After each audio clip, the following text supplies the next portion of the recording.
to be announced actually on my version. So perhaps you can do a quick The introduction. Conquest of Siberia. Okay. With a speech titled The Conquest of Siberia, please welcome very talented Florian on stage. Madam, have you ever heard of the Wild East? Madam Toastmasters, fellow members, and most welcome guests. Many of you are familiar with the wild, wild west of cowboys and Indians fighting each other and of settlers populating the vast plains of the United States. But few of us know that a very similar story played itself out in the wild east of Europe beginning in the 16th century. In the 16th century, the Russian principalities came together and united in one powerful country, the Tsardom of Russia.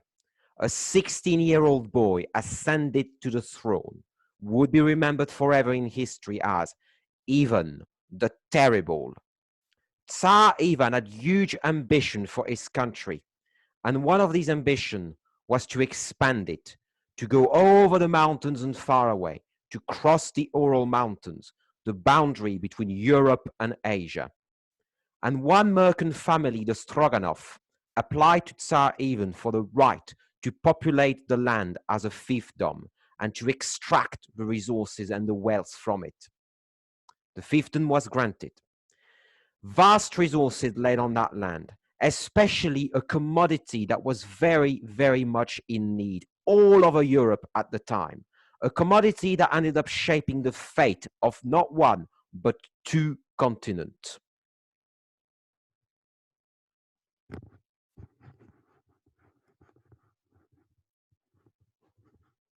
Fur, which Europe was very cold at the time, fur was very, very much in demand. But things weren't so easy. That land was vast, but it wasn't empty.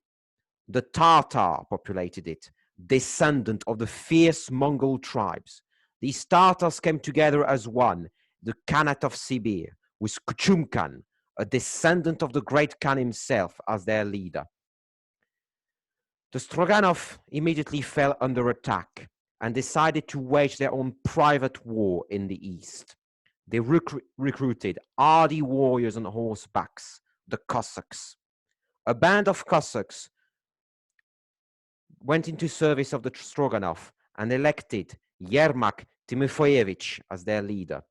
Using the wealth of the Stroganov, they bought shields, armors, firearms, and even small cannons. They were ready to kick some ass in the east. But things weren't so easy for Yermak and his men. They had to leave their horses behind. The deep, cold taiga was impenetrable for horses. Only men on foot and on canoe and on boat could go up the rivers and cross over the mountains into the forest.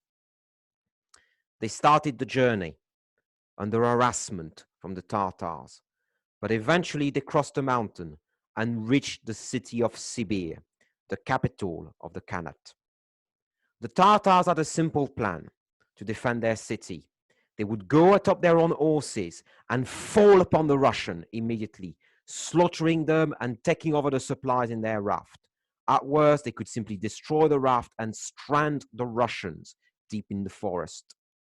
Immediately, the Russians came under attack at the gate of the city. Their horses were far behind. They were outnumbered, but they went down and fired a mass volley of musketry and cannon fire at the Tatars. The Tatars had never seen something like this before and broke apart under the assault. The battle continued for 3 more days and nights, and the city of Siberia fell and was conquered. One by one, the local tribes submitted to Yermak as his overlord, and Yermak started to consolidate his hold on the territory over the winter of 1582. He sent word up to the west, back to Moscow on the Stroganov of his victory, and also included with him 6,000 furs as a gift to the Tsar Ivan. Tsar Ivan was very pleased. He made Yermak a prince and sent more men as reinforcements to carry on the conquest of the East. But some challenges emerged in the east. Kuchum Khan was still at large. He was defeated but not broken, and he decided to lay a trap on Yermak and the Russian. The Russians were very angry. The supplies were quite scarce up in Siberia. And Kuchum Khan spread a rumor that a caravan of merchants coming with wheat was about to go through the land and had been taken hostage by Kuchum Khan. Yermak and his men went upriver to free the merchants and laid camp one night on a small island. There was water on every side. They would be safe. But in the dead of the night, the Tatar and Kuchum Khan pounced and killed the Russians one by one. Yermak escaped. Under the weight of an armor, he was able to fight off his assailant and jumped in the river and drowned under the weight of his armor. Yermak was dead, and Kuchum Khan had won a victory. However, this victory was all for naught, as more and more Russians came over the mountains to start the process of settling the land as an extension of their country. Camps became forts and forts became cities.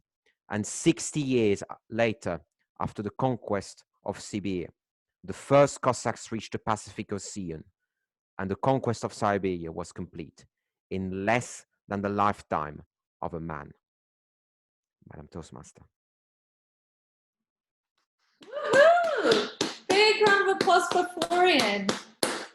I always feel like I'm taken back in time when I hear Florian's speeches. It's quite soothing. Thank you.